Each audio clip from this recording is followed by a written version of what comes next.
Magandang araw, Pilipinas! Sa panahong madilim ang katotohanan at tila natatakpan ng kasinungalingan, tayo ang ilaw na nagbubukas ng mata ng sambayanan.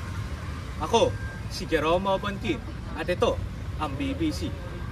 Naglilingkod upang magbigay liwanag sa isyong bumabalot sa ating kasaysayan at lipunan. Ngayong gabi, tutukan natin ang maaganapan sa likod ng Trillion Peso March, ang panawagan para sa hustisya at ang pagbabalik ng diwa ng martial law.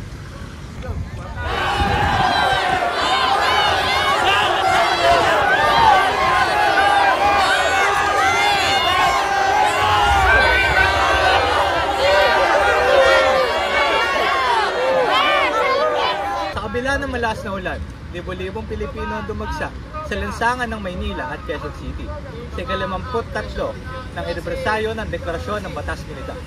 Hindi alintana ang putik at trapiko.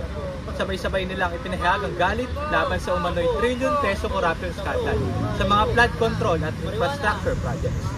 Ang kilos protesta, tinawag na Trillion Peso March, ay nagtipon ng mga mamamayan sa Rizal Park at EDSA.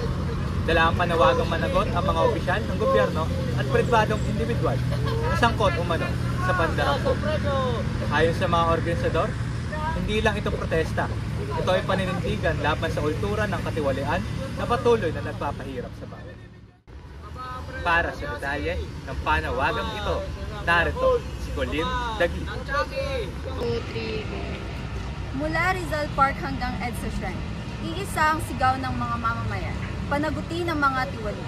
Sa mga placard, awitin at sigaw ng libo-libong Pilipino, ramdam ang panawagan para sa hustisya, karapatan at pagbabago.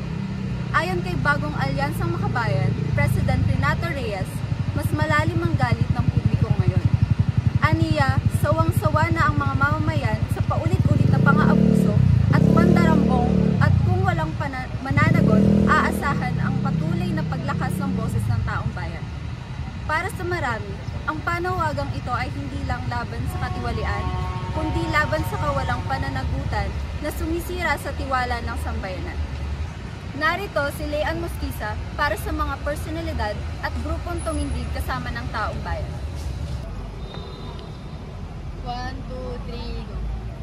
Sa kabila ng magkaibang sektor, iisang panawagan ang pinagsaluhan ng mga nagprotesta, manggagawa, estudyante, simbahan at mga personalidad sa larangan ng politika at sining ay nagkaisa laban sa kasinungalingan at kasakiman. Kasama sa mga lumahok, sina Senator Risa Hontiveros, Bam Aquino at Kiko Pangilinan, pati na rin si Mayor Joy Belmonte na kamakailan ay nagsagawa ng investigasyon sa mga ghost projects sa Quezon City. Maging ang simbahang Katolika ay nanguna sa panawagan para sa pananagutan. Ayon kay Bishop Pablo Virgilio David, dapat maging ilaw ng katotohanan ang kabataan sa panahon ng kasinungalingan. Gamitin ang digital space upang ipahayag ang tama at labanan ang mali. Habang muling dinudumog ang EDSA, tila may bumabalik na larawan mula sa ating nakaraan. Narito si Cherry Pionilla. 1, 2, 3, go. Habang muling dinudumog ang EDSA at Luneta, tila muling umuulit ang kasaysayan. Noong martial law, ang laban ay para sa kalayaan. Ngayon, ang laban ay para sa katapatan at hustisya. Kasabay ng mga kilos protesta sa Metro Manila, nagsagawa rin ng pagtitipon ang mga Pilipino sa iba't ibang rehiyon at maging sa ibang bansa. Mula sa simbahan at paaralan hanggang sa online platforms, sabay-sabay ang sigaw, itigil ang korupsyon, panagutin ang mga may sala. Ayon sa mga tagamasid, ang mga pangyayaring ito ay paalala na kahit magbago ang panahon, nananatiling buhay ang diwa ng bayan na handang maging ilaw sa gitna ng dilim at tumindig para sa katotohanan. Ang mga pangyayaring ito ay paalala na kahit magbago ang panahon, nananatiling buhay ang diwa ng bayan, handang maging ilaw sa gitna ng dilim at tumindig para sa katotohanan. Hindi lang protesta, kundi paninindigan. Isang paalala na ang Pilipino kailanman ay hindi natutulog sa harap ng katiwalian. Tulad noon sa EDSA, muli tayo nagkaisa, hindi sa dahas, kundi sa pagkakaisa at pag-asa. Narito ako kasama ang estudyanteng realista upang malaman ang kanyang saloobin. Ano ang mensaheng nais mong iparating bilang ilaw ng katotohanan sa panahon ng korupsyon?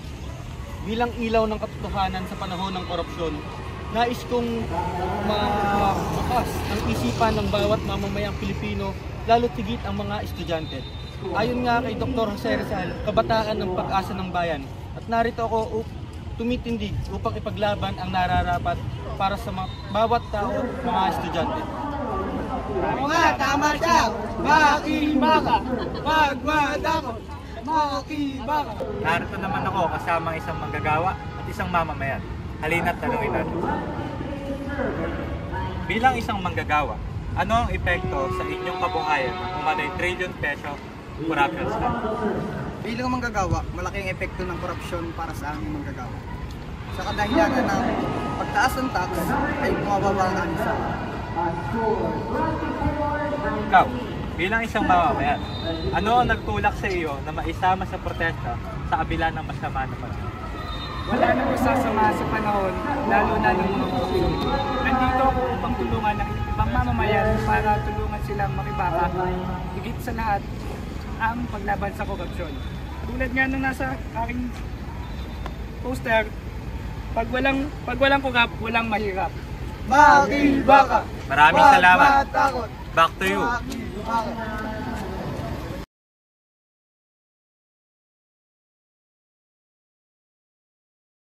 Malaki ang epekto ng korupsyon sa buhay ko bilang isang OFW dahil nagdudulot ito ng dagdag na hirap, gastos at stress mula sa Pilipinas hanggang sa bansa ng aking trabaho. Dahil sa korupsyon sa mga ahensyang dapat nagbibigay ng serbisyo, nagiging mabagal at magulo ang pagproseso ng mga halagang dokumento tulad ng passport, OEC at iba pang papeles na kailangan bago makaalis o makabalik sa trabaho, na minsan ay humahantong pa sa under the table na bayaran upang mapabilis lamang ang proseso. Naapektuhan din ang pamilya ko sa Pilipinas dahil ang pondo ng gobyerno na sana ay para sa edukasyon, kalusugan, trabaho at maayos na serbisyo ay nauuwi sa bulsa ng mga korap. Kaya mas bumibigat ang responsibilidad ko na suportahan sila. Dahil hindi maayos ang ekonomiya at limitado ang oportunidad sa bansa, lalo akong napipilitang magtrabaho sa ibang lugar at tiisin ang lungkot sa pagkakalayo. Sa pagkabuuan, ang korupsyon ay nagpapaalala sa sakripisyong tinitiis ng isang OFW at nagiging hadlang sa pagkamit ng mas maginhawang buhay para sa sarili at sa pamilya. Sana ay matigil na ang korupsyon sa ating At bansa. ito, ang BBC, Balitang Batangas Channel. Walang kinikilingan, walang pinaprotektahan. Serbisyo, totoo lang.